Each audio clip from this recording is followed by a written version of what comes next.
Okay, this is a R&W target I bought, and when I bought it, the owner of the company said this particular target was so tough, really hard to pull the arrows out, and I knew it was durable, and it had foam legs all the way down, so you don't have to worry about if somebody shoots a broadhead in that plastic, or even a field point in a plastic leg. You got to fight to pull it out, crack the legs.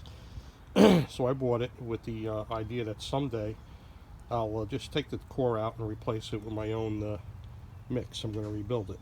Well, 6 years later, here we are, and I'm going to rebuild it. So had to clean it out. Had some ants growing in behind the insert. I'm going to cut it out with a Sawzall in a minute and show you how it looks. And we're going to put it inside to dry for about a week, and then I'll show you how to rebuild it. Okay, we're going to cut out with a Sawzall the area. Nice blade, cuts wood.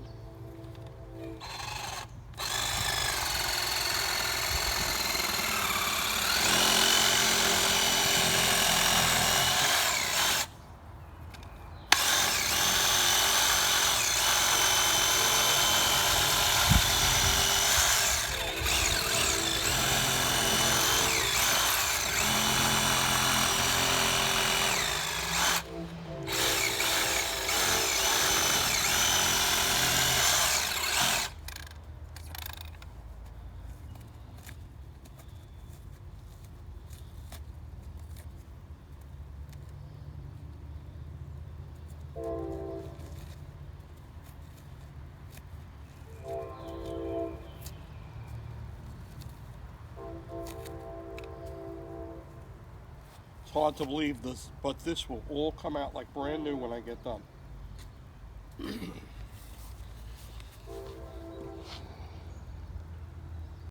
This is the view from the other side. I'm going to put it in the shed, let it dry up, and we'll be good to go. Okay, today is 3D target repair day for me. I'm going to repair a nice deer target. I had cut out all the loose foam. It's rinsed it out. It's drying in the shed for 3 days. There's different types of mixes. This is going to be a Cherokee mix. This is a 2-to-1 ratio. So I'm going to use these cups which have lines on the inside, and I could just fill it up to the top line.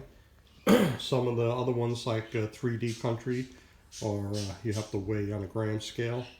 The other things that you're going to need: a little parchment paper, some duct tape. You're going to need some gallon jugs with the vent hole drilled out in the top, and a Sawzall. Outside I have plastic. Actually, I'm going to use pieces of tarp instead of a clear drop cloth, and we'll go outside and do it. Show you the next step. Okay, I'm going to start with the this is a big job because I'm covering a lot of area, but we're going to start stapling the smaller area to the deer target, and then we're going to do the other side, and then I'm going to use cardboard and tape it up just to keep it from busting open when the stuff expands. When the stuff starts expanding, there's no stopping. It's like the rising of the tide. So put a drop cloth or whatever you have underneath, and if it busts loose, just let it go because there's nothing you're going to do. Okay, this is the larger side. And we're going to cut out a piece, and we're going to staple this to the other side. Then we're going to cut a pour hole through after we put some tape around to help keep it together.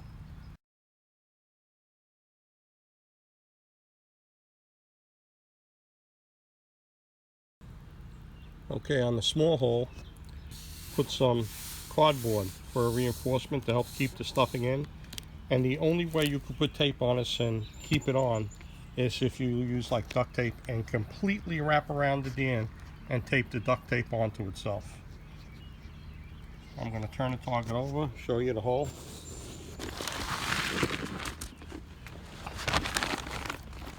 Okay, see, that's completely wrapped around. We have a pour hole here, and then we're going to mix the solution. This mix is by volume, 2-to-1 instead of weighing on a scale. I used these larger plastic cups and filled it up to the line. I have one in a bottle. I'm going to put this in. Then this is the resin. I'm going to pour the resin into the cup, the next cup, to the same height. That'll be 2 to 1. And then you crush this bottle, put the cap on, and put your thumb over the vent hole and shake it vigorously. And then we're going to pour it in.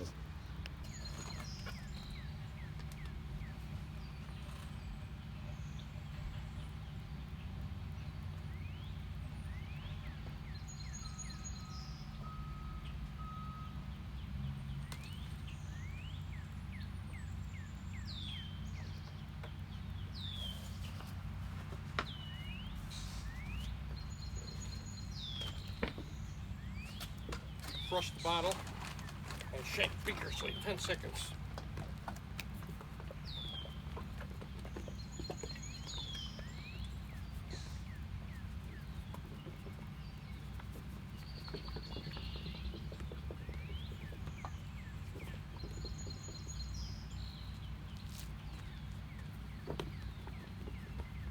A little longer. Okay, then pour this in.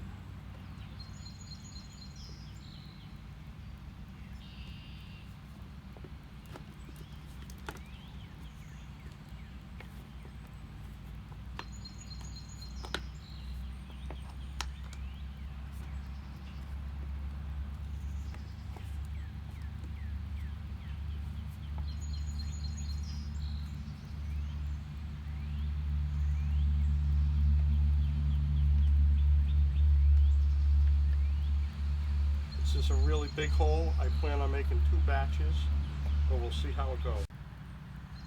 This is why you put a drop cloth underneath, because the pressure from it expanding, it just pops out everywhere. And then you'll just let it harden and cut it off. It ain't a big deal. But you just got to be prepared for the mess. Okay, open this up to show you how it expanded. And we're going to make the same size batch again and put it in to finish it up. I just wanted to open to show you what we have. Okay, I poured the second batch in. I'm going to cover it up. I'm going to re-staple some.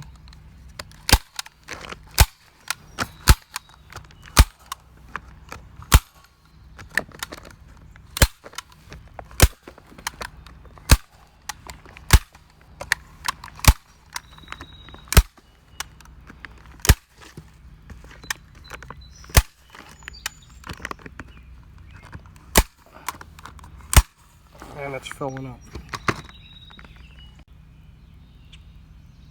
So here it goes. It's erupting.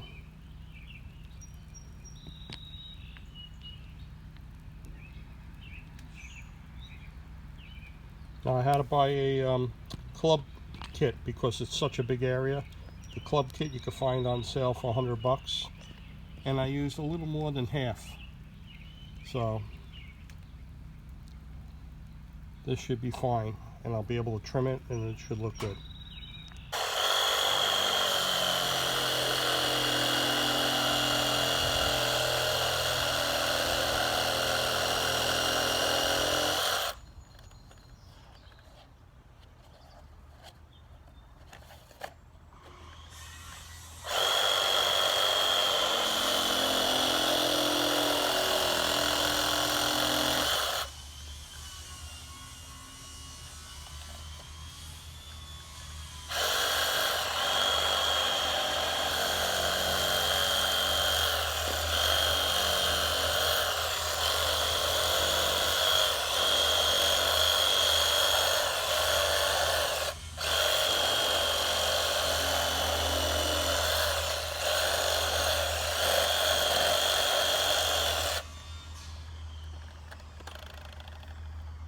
Just to give you an idea how to trim it, looks pretty good.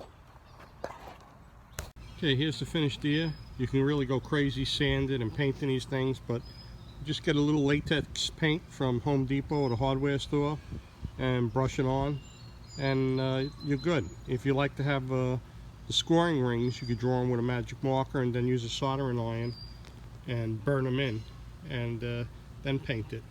But this is good enough for me. This is how I like a regular deer with no target marks, and I like to shoot at it.